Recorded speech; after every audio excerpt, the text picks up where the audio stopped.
우리가 성경을 읽을 때 여러분들은 무엇에 초점을 맞추십니까? 성경을 볼 때 성경을 통해서 은혜를 받기 위해서 성경을 보는 게 메인 포인트가 되십니까? 아니면 그 성경에서 말하고 있는 그대로를 발견하려고 하십니까? 이게 이제 적용에 대한 부분도 똑같은데 무슨 관점으로 보느냐에 따라 적용도 사실 달라집니다. 그래서 은혜를 받는 것에 초점을 맞추면 사실은 포인트가 내 자신에게 주어지죠. 그러면 이 말씀이 나에게 어떤 유익함이 있을까? 이걸 통해 내가 어떠한 유익을 얻을까? 그리고 그러면 적용도 그렇게 가는 거 있죠. 그러면 적용이 나를 위한 것으로 이렇게 하게 됩니다. 말씀을 보면서 은혜를 받게 되는 것은 감사한 일입니다. 그런데 은혜를 받기 위해서 말씀을 보는 것은 잘못된 겁니다. 그래서 결론은 이제 적용까지도 그렇게 이제 흘러가게 되는 것이죠. 성경은 있는 그대로 하나님이 뭐라고 말씀하시는지를 있는 그대로 문자적으로 해석하고 그것을 깨달아 알 수 있어야 됩니다. 그리고 난 후에 내 개인에게 적용이 되어지는 게 있다면 그것을 성령 안에서 발견하고 하시는 말씀이 있으면 깨닫고 그렇게 이제 반응하면서 나아가야 되죠. 한 가지 예가 이제 에스겔의 마른 뼈의 환상 같은 겁니다. 아시지만 이 에스겔의 마른 뼈의 환상은 전적으로 이스라엘 백성들에 대해서 하나님이 주시는 예언의 말씀입니다. 죽었지만 반드시 그들이 다시 살아나서 회복되어질 것을 예언하시고 하나님이 그들을 회복하실 것이라는 말씀입니다. 근데 이것을 분명히 우리가 이해한 후에 이 에스겔의 마른 뼈의 환상의 메시지를 우리에게 적용할 수 있습니다. 그래서 우리가 죽은 자나 마찬가지인데 주의 은혜로 성령의 역사하심을 통해 우리 안에 생기가 들어올 때 우리가 회복되어질 수 있고 치유될 수 있고 또 우리가 번영을 누릴 수도 있다라고 이렇게 적용하는 것도 잘못은 아닙니다. 괜찮습니다. 그런데 이스라엘에 주시는 본질적인 메시지를 우리가 배제한 채로 그리고 에스겔의 마른 뼈 환상을 그냥 우리에게만 적용한다면 그것은 잘못된 거라는 겁니다. 왜 이야기를 하냐면 사실 이 스가랴에 대한 말씀이 처음부터 끝까지 하나님께서 이스라엘에 대한 말씀으로 주고 계신 겁니다. 처음부터 끝까지 완전히 이스라엘에 대한 메시지로만 주고 계십니다. 그래서 이 스가랴의 말씀으로 우리에게 적용하는 게 사실은 쉽지는 않습니다. 그래서 말씀을 전하는 사람에게 이 스가랴 말씀이 이렇게 편하지는 않습니다. 부담이 되는 말씀인데 그래서 보면은 스가랴 말씀을 전하는 분들이 별로 많지는 않은 것 같아요. 설교자들이 쉽게 선택하는 본문은 아닙니다. 근데 이제 스가랴를 말씀하시는 분도 있지만 만약에 스가랴서를 말씀하는데 이스라엘에 대한 이야기를 전혀 하지 않고 이것을 우리 개인에 대한 적용으로만 말씀을 한다면 사실은 본질에서 벗어나는 겁니다. 그러니까 횟집에 가가지고 회를 먹으면서 삼겹살 얘기를 하는 거하고 이제 똑같은 거죠. 이 스가랴서의 말씀을 나누면 반드시 이스라엘에 대한 이야기를 해야 되는 겁니다. 왜냐하면 처음부터 끝까지 스가랴는 오직 이스라엘을 향한 하나님의 마음을 나누시고 이들을 하나님께서 어떻게 회복하실 건지에 대한 것을 너무나 분명하게 처음부터 끝까지 오직 이스라엘에 대해서만 말씀을 나누고 있습니다. 그래서 우리가 이 스가랴서로 은혜를 받으려고 하면은 어렵습니다. 오늘 우리가 이제 12장 말씀을 보게 되는데 사실 이제 뭐 1장부터 끝까지 다 그렇지만은 특별히 이제 12장부터 해서 14장 마지막까지 이 세 장이 마지막 때의 이스라엘에 대한 회복에 대한 메시지를 담고 있는데 이거는 완전히 이스라엘에 대한 이야기에만 초점을 맞춥니다. 그래서 특별히 12장부터 14장은 우리에게 적용한다는 게 사실 쉽지가 않습니다. 그래서 이제 12장부터 14장까지 제가 이제 나누게 되는데 여러분 이 말씀을 통해서 은혜 받는 것을 여러분 아예 그냥 포기하시는 게 좋을 것 같습니다. 은혜 되는 말씀은 안 될 거고, 그러나 이 말씀을 통해서 우리가 이스라엘에 대한 하나님의 그 마음이 어떠하신지, 그리고 하나님의 계획이 어떠하시고 하나님이 무엇을 성취하실 것이에 대한 것을 우리가 이해한다면 그것으로 성공한 겁니다. 그래서 이제 12장을 보는데, 사실 이 12장부터 14장은 하나의 흐름 안에서 한 번에 봐야 됩니다. 그래서 이거를 이제 제가 마지막 때에 대한 메시지로 해서 세미나를 한다면 12장에서 14장은 한 번에 쭉 봐야 되는데, 설교를 하는 거니까 제가 챕터별로 12장 내용만 그렇게 좀 보도록 하겠습니다. 자, 이제 1절을 보면요, 이스라엘에 관한 여호와의 말씀의 경고라. 여호와 곧 하늘을 펴시며 땅에 터를 세우시며 사람 안에 심령을 지은 자가 가라사대. 자, 2절까지 읽겠습니다. 보라, 내가 예루살렘으로 그 사면 국민에게 혼지케 하는 잔이 되게 할 것이라. 예루살렘이 에워싸일 때 유다에까지 미치리라.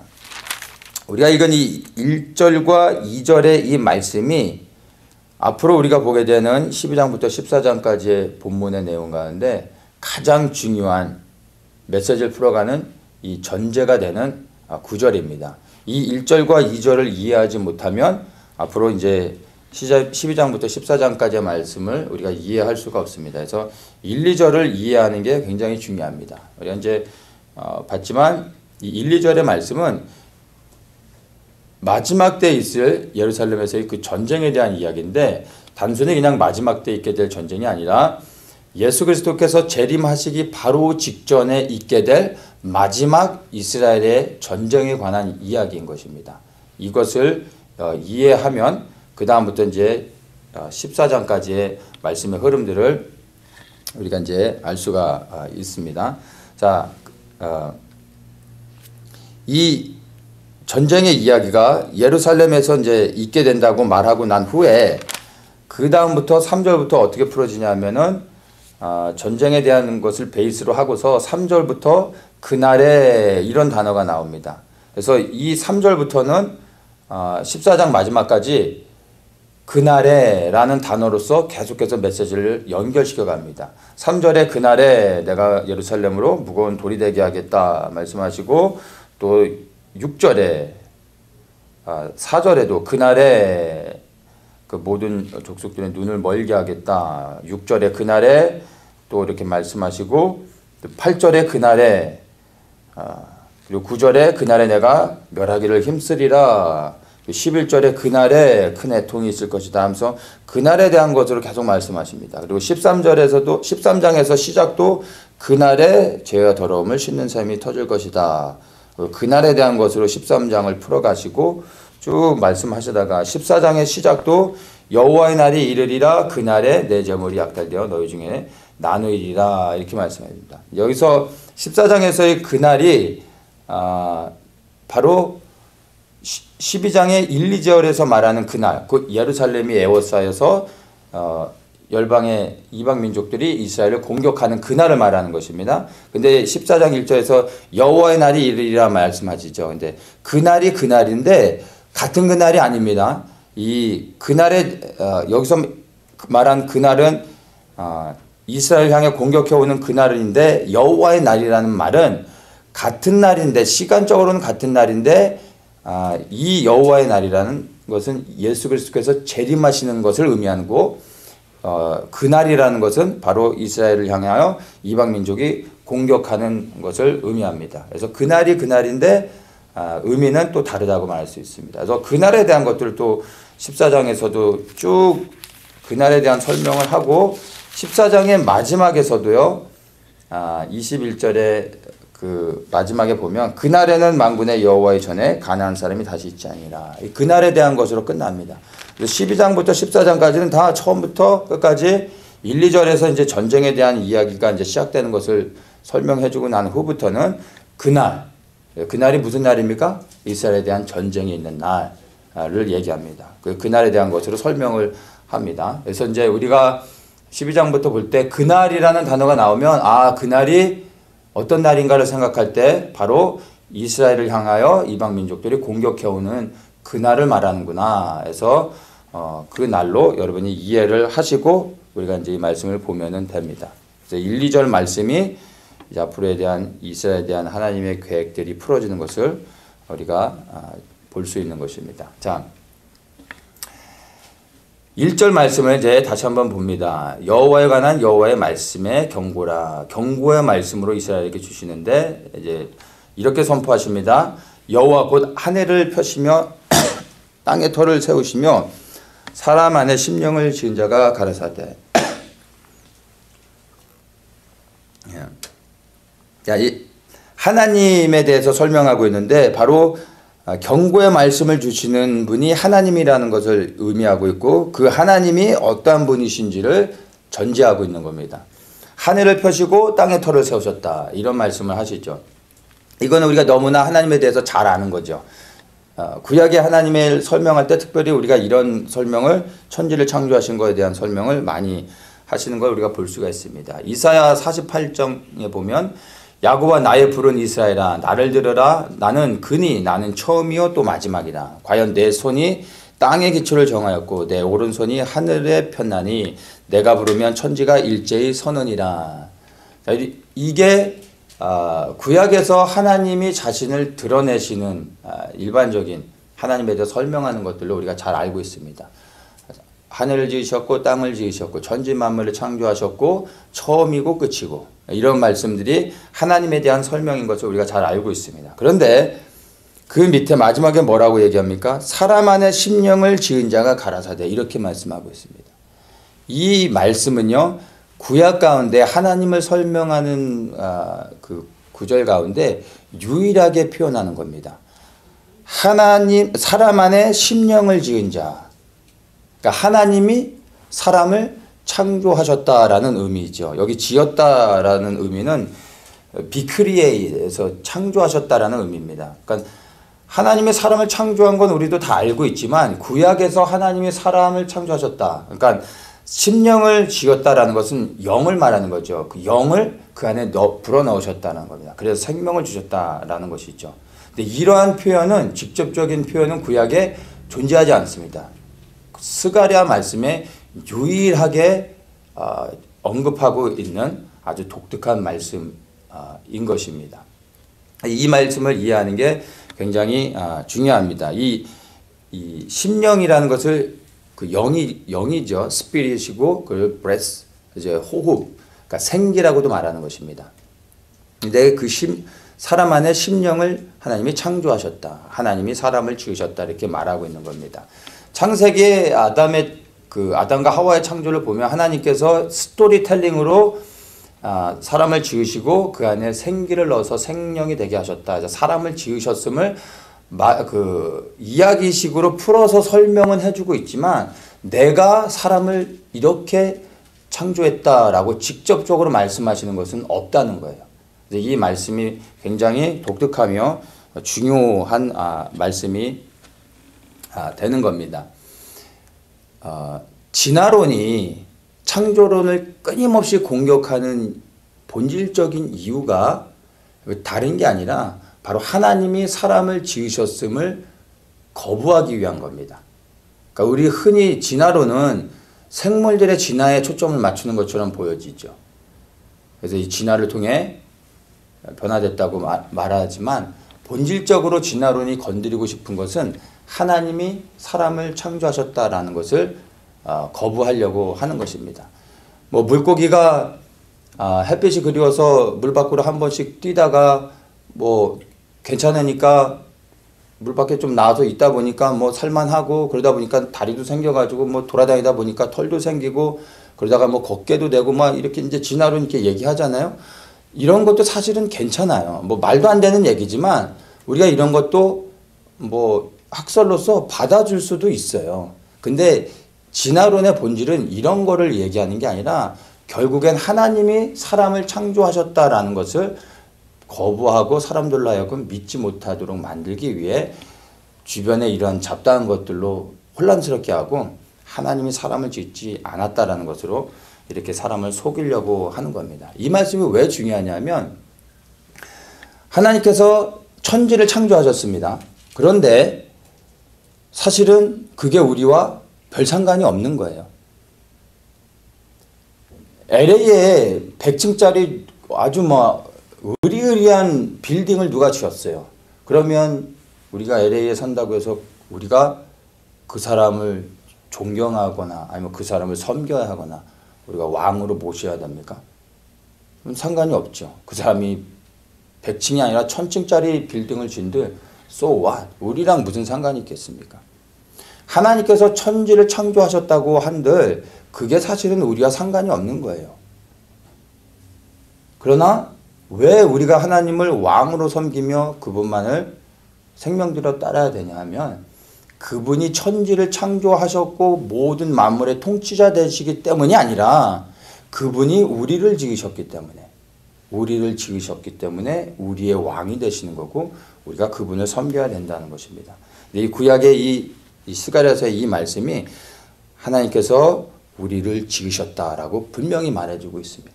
이 본문을 통해 우리가 하나님만을 섬겨야 되는 것을 말해주고 있는 것입니다. 이 말씀이 굉장히 중요하다는 것을 여러분 이해하시면 좋겠습니다. 우리가 하나님을 섬겨야 되는 이유는 하나님이 우리를 지으셨기 때문입니다. 우리를 지으신, 그래서 우리의 왕이고 통치자 되신 하나님께서 주시는 경고의 말씀이라는 것을 이제 본문을 시작하시면서 우리에게 언급해 주고 있습니다. 그러면서 이제 보라 내가 예루살렘으로 그 사명 국민에게 혼치케 하는 잔이 되게 할 것이라. 예루살렘에 에워싸일 때 유대에까지 미치리라. 예루살렘과 유다를 언급하고 있는데 이방 민족들이 이제 와서 이스라엘을 공격하려고 할 때 그 범위가 어떠한지를 말해주고 있습니다. 예루살렘과 유다 곧 온 이스라엘을 말해주고 있습니다. 그리고 그 사면 국민이 이렇게 둘러싼다라고 말하고 있는데 이것을 all the surrounding people 이렇게 말합니다. 그러니까 그 이스라엘을 둘러싼 모든 사람들이라고 말하고 있죠. 이 사면 국민 이것은 from every side, 그러니까 사방팔방 모든 곳에서 몰려온다라고 얘기하는 거고 여기서 이제 all the surrounding people 할 때 이 people은 사람을 의미하는 게 아니라 nation, 나라를 의미하는 것입니다. 그러니까 이스라엘을 둘러싼 모든 나라들이 이스라엘을 공격하게 된다라는 것을 의미하는 것으로 우리가 이제 이해를 하면 됩니다. 여기서 이제 혼치케 하는 잔이 되게 할 것이다. 예루살렘을 공격하러 오는 그러한 이방 나라들을 향하여 그들을 혼치케 하는 잔이 되게 할 것이다 라고 이제 말하고 있는데 이 말씀을 이해하기 위해서는 우리가 이사야 51장 말씀을 좀 봐야 되는데요. 이 혼치케 하는 잔이 이스라엘을 공격해 오는 자들에게 주시는 말씀이기 전에 먼저 이스라엘에게 주는 말씀입니다.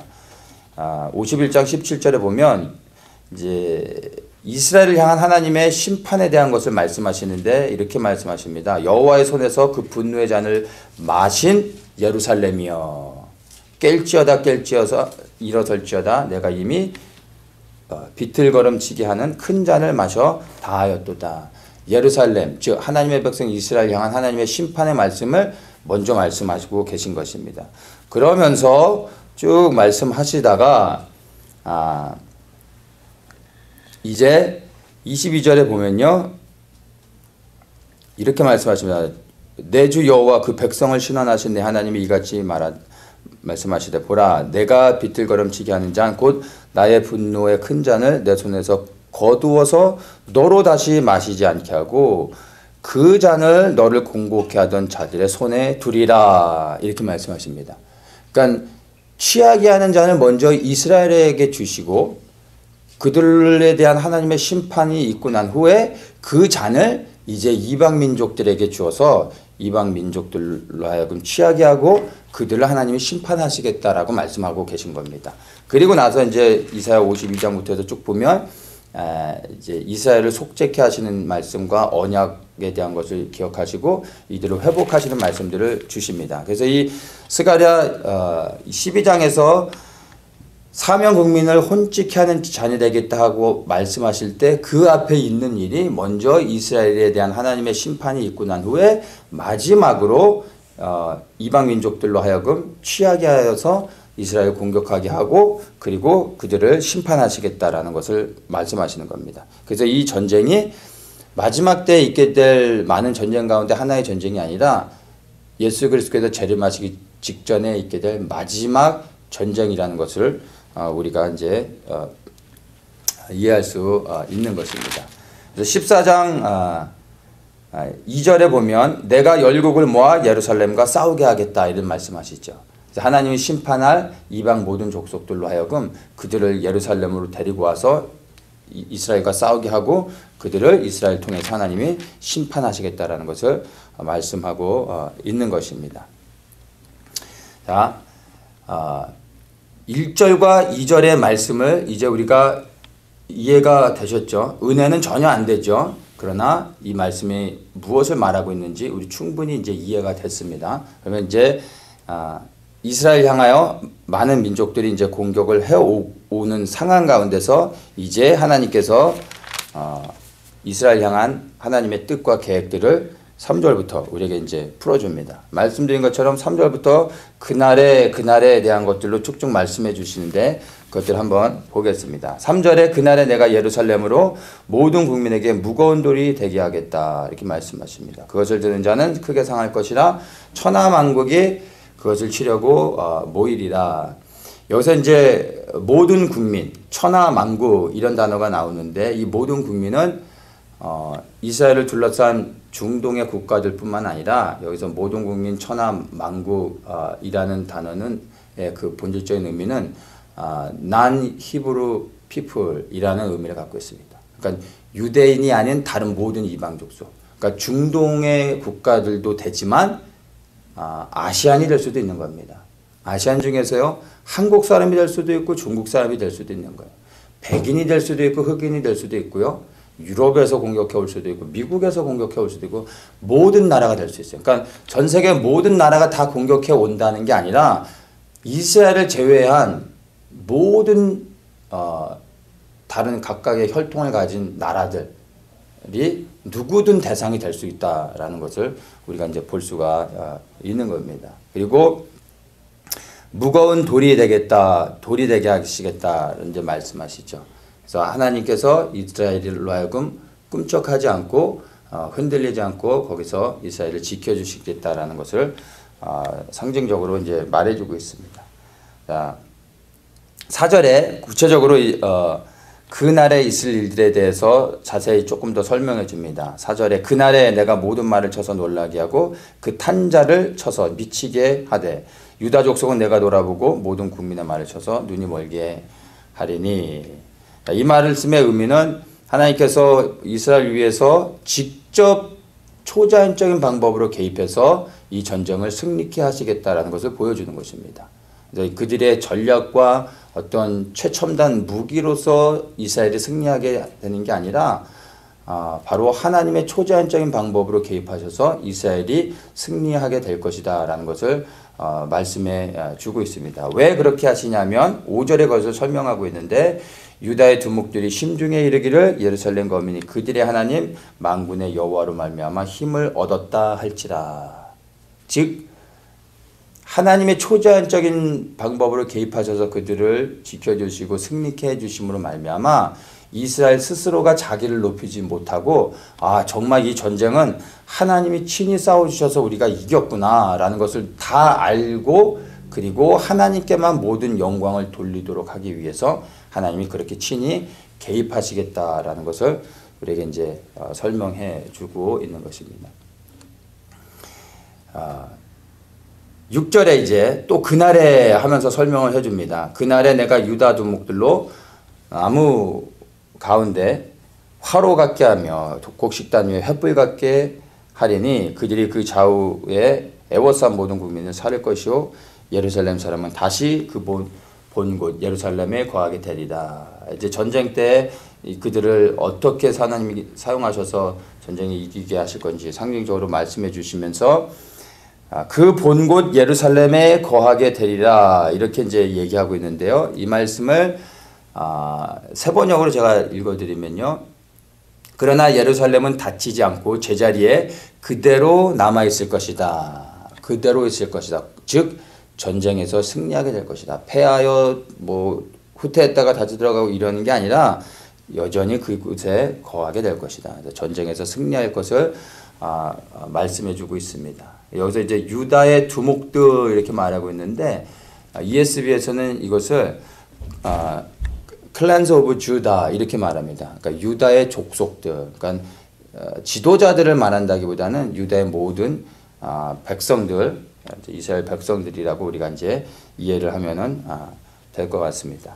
자, 7절의 의미를 우리가 조금 이해해 봐야 되는데요. 7절에 여호와가 먼저 유다 장막을 구원하리니 이는 다윗의 집의 영광과 예루살렘 거민의 영광이 유다보다 더하지 못하게 하려 함이니라. 전쟁 후에 있게 될 상황을 7절은 설명해 주고 있는데 여기서 다윗의 집과 예루살렘 거민의 그 영광이 유다의 장막의 영광보다 더하지 못하게 할 것이다 이렇게 말씀하고 있습니다.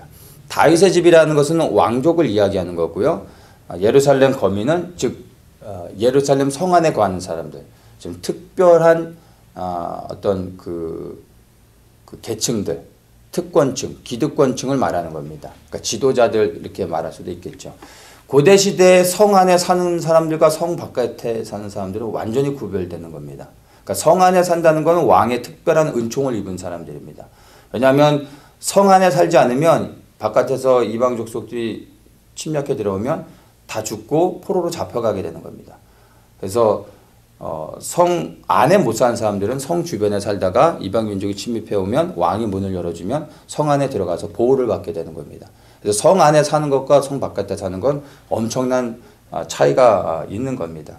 그래서 다윗의 집과 예루살렘 거민의 영광이 유다보다 못하게 한다라는 것은 하나님께서 이 전쟁을 통해서 오직 하나님만이 영광을 받으시겠다는 겁니다. 그래서 어떤 지도자의 능력 때문에, 군사적 능력 때문에, 어떤 특별한 어떤 리더들의 역할 때문에 이 이스라엘이 승리하는 게 아니라, 그래서 그들이 영광을 받는 게 아니라 오직 하나님만이 영광을 받으시겠다. 이것을 말해주고 있는 것입니다. 8절에서 또 그날에 대한 얘기가 또 나오죠. 그날에. 그날이 무슨 날입니까? 이스라엘이 포위를 당하고 이방 민족들이 공격해오는 그날에 여호와가 예루살렘 거민을 보호하리니 그 중에 약한 자가 그날에는 다윗 같고 다윗의 족속은 하나님 같고 무리 앞에 있는 여호와의 사자 같을 것이라 이렇게 말씀해주고 있습니다. 한마디로 이스라엘 백성들이 전쟁 때 다 한 사람 한 사람이 다 용사가 되어질 것이다. 그래서 그들로 하여금 싸우게 해서 하나님이 승리하게 하실 것이다 라는 것을 말씀해주고 있고요.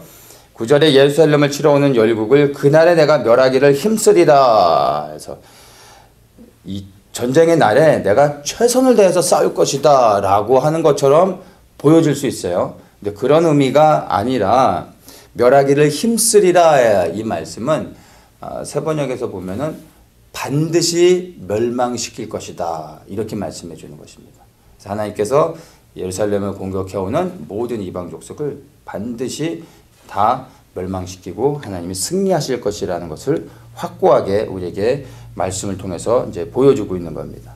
자, 그러면서 이제 11절에 마지막으로 이제 그날에 이렇게 말합니다.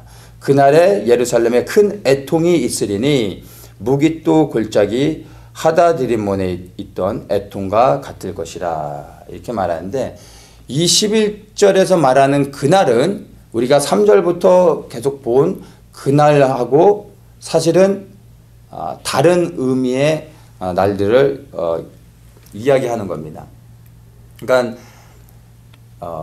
3절부터 9절까지 말씀하신 그날은 예루살렘이 포위를 당해서 이방 민족들이 공격해 오는 전쟁의 날, 그날에 하나님께서 이들과 함께 하시고 이들을 지켜주시겠다라는 말씀이고 11절에서 말하는 그날은 그날이 맞기는 한데 그날의 의미를 다른 것으로 두고 있습니다. 이때 이 그날은 바로 그들이 이방 민족들이 이스라엘을 공격해 오는와 싸움을 하는 그 날에 바로 이들이 전쟁 후에 하나님이 승리케 하시는 것을 통해서 이들이 하나님이 이기시게 하셨다는 것을 깨닫고 이들이 하나님께 영광을 돌리며 이제 돌이켜 회개하면서 하나님께 감사하고 눈물을 흘리며 회개하며 나아가게 된다는 것입니다. 그래서 여기서 11절에서 말하는 그날은 바로 이스라엘이 하나님 앞에 회복되어져서 하나님 앞에 영광을 돌리며 하나님과의 관계가 온전히 화목하게 되어지는 그 날의 의미로서 우리에게 이제 설명해 주고 있습니다.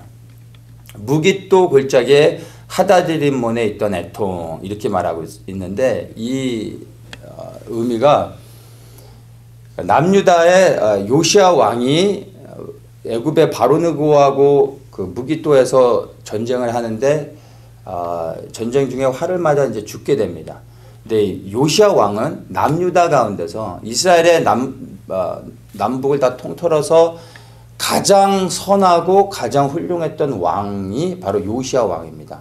종교개혁을 단행하고 고통받는 백성들을 자유케 하고 그들을 이제 회복시켜주고 모든 백성들이 하나님을 향할 수 있도록 이렇게 하나님이 기뻐하시는 모든 일들을 했던 왕이 요시야 왕입니다. 그래서 모든 백성이 존중하고 모든 백성이 그 왕을 사랑했습니다. 근데 이 전쟁 중에 죽게 돼서 국가적인 애도의 날로 정하고 이 요시야 왕이 죽은 것으로 인해서 모든 민족이 슬퍼했습니다.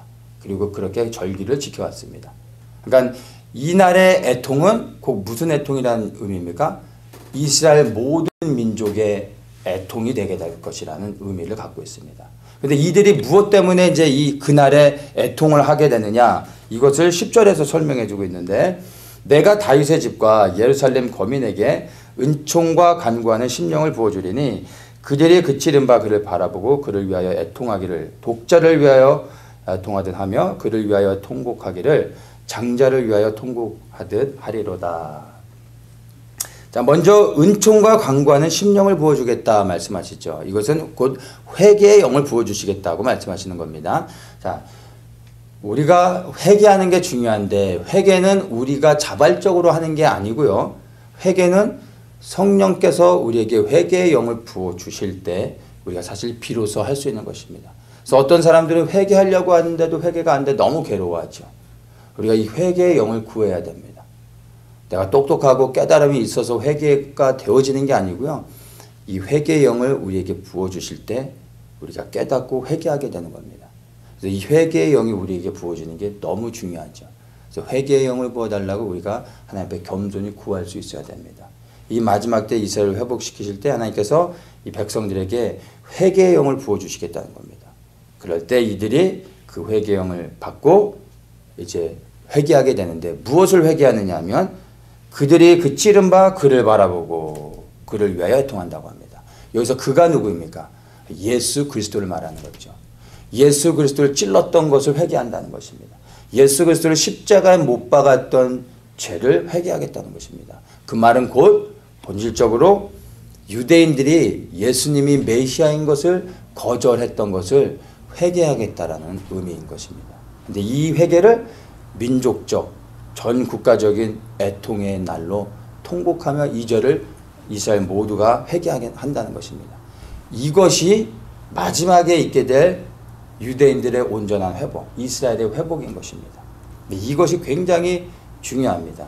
이스라엘의 진정한 회복은요, 예루살렘을 회복하고 나라를 회복하고 그 다음에 아브라함이 약속한 하나님의 땅들을 회복하는 것이 진정한 회복이 아니라 진정한 회복은 하나님의 백성 유대인들이 그들의 메시아인 예수 그리스도를 거절했던 것을 회개하는 것.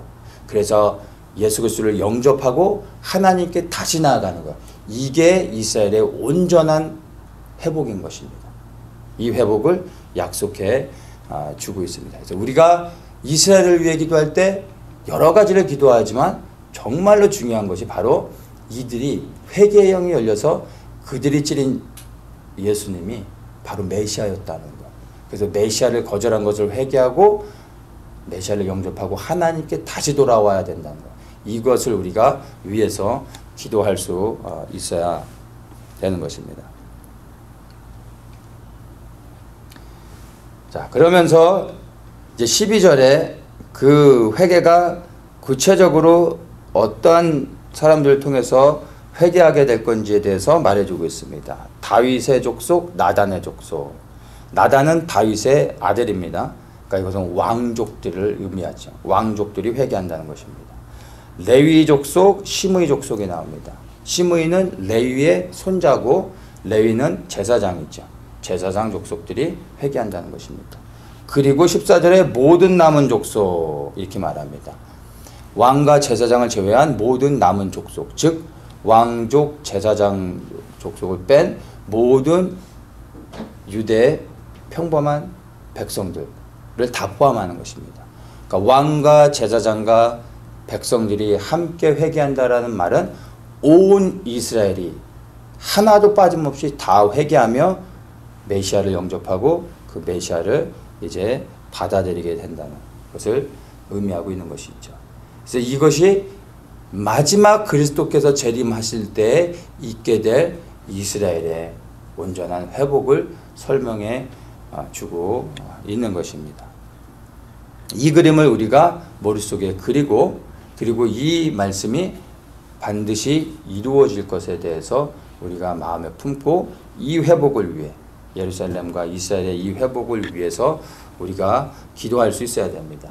13장과 14장도 똑같은 흐름 안에서 조금 다른 것들에 초점을 맞춰서 설명해 주고 있습니다. 그런데 본질은 12장 1, 2절에 대한 것을 전제로 해서 이제 그날들에 풀어질 구체적인 것들을 계속해서 연결해서 말해주고 있습니다. 자, 열방이 하나님이 택한 하나님의 거룩한 땅, 하나님의 택하여 세우신 하나님의 백성들을 향해서 공격해오는 날이 있게 될 것입니다. 근데 그것은 사실 이스라엘이란 나라가 아니라 하나님의 왕국을 향하여 도전하고 하나님을 대적하는 무리들이 되는 것입니다.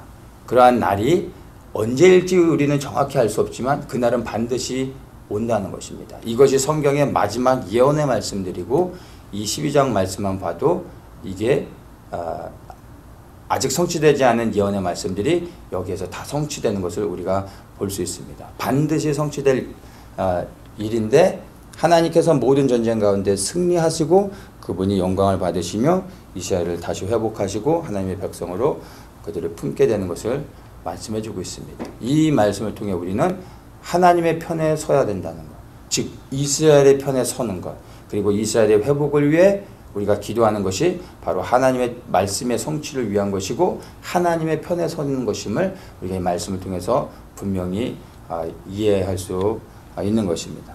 22장 말씀을 우리가 있는 그대로 본문이 말하고 있는 그대로 하나님이 우리에게 주시는 말씀을 있는 그대로 봤더니 전혀 은혜가 안 되죠.